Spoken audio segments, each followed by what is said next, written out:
17 number में कह रहा है एक वृत्ताकार पथ पर 3 धावक एक ही स्थान से दौड़ना शुरू करते हैं। ठीक है, 3 धावक जो है, एक वृत्ताकार पथ है और एक ही बिंदु से दौड़ना प्रारंभ करता है। एक चक्कर लगाने में क्रमशः 1 घंटा, 3 घंटा, 5 घंटा लगते हैं, यानी 1 घंटा, 3 घंटे और 5 घंटे लगते हैं। तब कर रहा है तो तीनों को प्रारंभ बिंदु पर फिर मिलने में कितना समय लगेगा, है ना।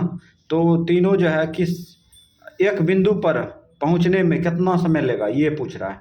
तो पीछे बनाए थे ना 16 नंबर का, सेम टू सेम वैसा ही एलसीएम निकाल लेंगे तीनों का, बस हो जाएगा। तो यहाँ पे दिया है 1 घंटा, उसके बाद 3 घंटा और 5 घंटा, ये सब का एलसीएम निकाल लो। कौन ऐसी संख्या है जो कि तीनों काट रहा है, एक काट रहा है ना, 1 से भाग दो, सब यही आ जाएगा। ठीक है, तो लॉसो क्या हो जाएगा,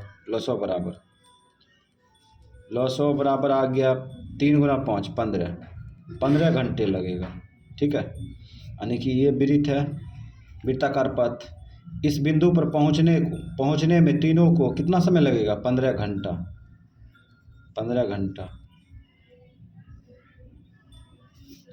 तो ऑप्शन मैच किया, डी आंसर हो गया। 18 नंबर में देखो, 18 नंबर में कह रहा है कि भाग लेम्मा ए बराबर बी क्यू प्लस आर में क्यू बराबर 0 होगा, तब इसका मान देखेंगे कि ऑप्शन कौन मैच कर रहा है। ठीक है, तो भाग लेम्मा को पहले उतारते हैं, ए बराबर बी क्यू प्लस आर और यहाँ पे दिया है क्यू बराबर 0। तो इसका मतलब ये हो गया भाज्य, ये भाजक गुना भागफल प्लस शेष। ठीक है, भाज्य बराबर भाजक गुना भागफल प्लस शेष। तो इसमें जो है रिलेशन कैसे सेट करेगा देख लेते हैं। तो ए को भाज्य मानेंगे, बी को भाजक, और भागफल क्या आएगा, भागफल आ जाएगा क्यू, शेषफल आर। ठीक है, अब यहाँ पे देखो इस प्रकार से इसको लिख सकते हैं। ठीक है, भाज्य बराबर भाजक गुना भागफल प्लस शेष। अब यहाँ पे क्यू का मान रख दो, तो बी और ए, क्यू का मान 0 रख दो, 0 और शेषफल आर। अब गौर करना, यहाँ पे देखो शेष भागफल 0 आ गया है ना, यहाँ पे बी का मान क्या था और ए का मान क्या था। ठीक है, और आर का मान क्या था। अब इसको क्लियर नहीं समझ पा रहे हैं तो इस पे उदाहरण लेते हैं। हम यहाँ पे 4 ले लेते हैं, ठीक है, यहाँ 5 ले लेते हैं और भाग देंगे। ठीक है, अच्छा क्या बार में भाग देंगे जो कि लगेगा, 0 बार में भाग लगेगा ना, हाँ 0 लिखेंगे। ठीक है, तो ये दोनों गुना करेगा 0 होगा ना, ये घटाएगा तो कितना आएगा, 4 आएगा, है ना। तो यहाँ पे क्लियर दिख रहा है, क्लियर ये दिख रहा है कि यहाँ पे जो है 4 5 से क्या है, बड़ा छोटा है, 4 5 से छोटा है ना। तो इसका मतलब यहाँ पे 0 जो आया है, ए जो है बी से क्या है, छोटा है, ए बी से छोटा है, तब ना 0 बार में भाग लगाया। ठीक है, तो इसका ऑप्शन मैच किया, बी जो है ए से छोटा है, सॉरी बी जो है ए से बड़ा है, बी ए से बड़ा है, तब आया भागफल 0। ठीक है, तो इसका ऑप्शन मैच किया, क्या नंबर का है, 18 का ये मैच किया। ठीक है, ए आंसर, बी ए से बड़ा है आंसर।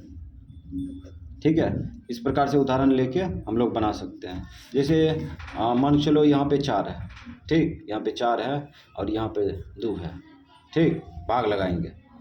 अच्छा यहाँ पे 0 लिखेंगे ना, हाँ 0 लिखेंगे, उसके बाद ये दोनों गुना करेंगे तो कितना होगा, 0 होगा ना, और यहाँ पे आ गया घट के 2।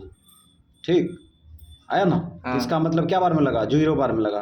तो 0 बार में क्यों लगा, क्योंकि ये भाज्य जो है छोटा है और भाजक क्या है, बड़ा है। तो इसका मतलब 4 जो है किससे बड़ा है, 2 से बड़ा है ना, इसीलिए भागफल 0 आया, समझ गया। तो ऐसे भी हम लोग उदाहरण दे के समझ सकते हैं इसका आंसर। ठीक है, अब चलते हैं रोमन अक्षर 19, रोमन अक्षर 19, रोमन अक्षर कहते हैं 19 नंबर डायरेक्ट। 19 नंबर में कह रहा है भाग लेमा मतलब भाज्य बराबर भाज्य गुना भागफल प्लस शेष, और यहाँ पे r बराबर 0 होगा तब यहाँ पे पूछ रहा है, तो इसमें भी उतार लेते हैं। a बराबर दिया है bq प्लस r, और शर्त दिया है r बराबर 0, ठीक है, r बराबर 0। तो यहाँ पे ऑप्शन क्या मैच कर रहा है, तो इसको ऐसे लिख सकते हैं, a में भाग देंगे 20 से, भागफल आ जाएगा q और शेषफल r, ऐसे। हाँ ठीक है, तो अब जो है r क्या है, 0 है, r की जगह पे 0 रख देंगे, r के जगह पर 0 रख दो। अच्छा, शेषफल 0 कब आया, शेषफल 0 कब आया, यहाँ सोच सकता है a b से विभाजित हो गया या b a को विभाजित करती है, तब ना आया शेषफल 0। हाँ। तो ऑप्शन के अनुसार मैच किया a नंबर, ठीक है, b a को विभाजित करती है, b a को विभाजित करती है,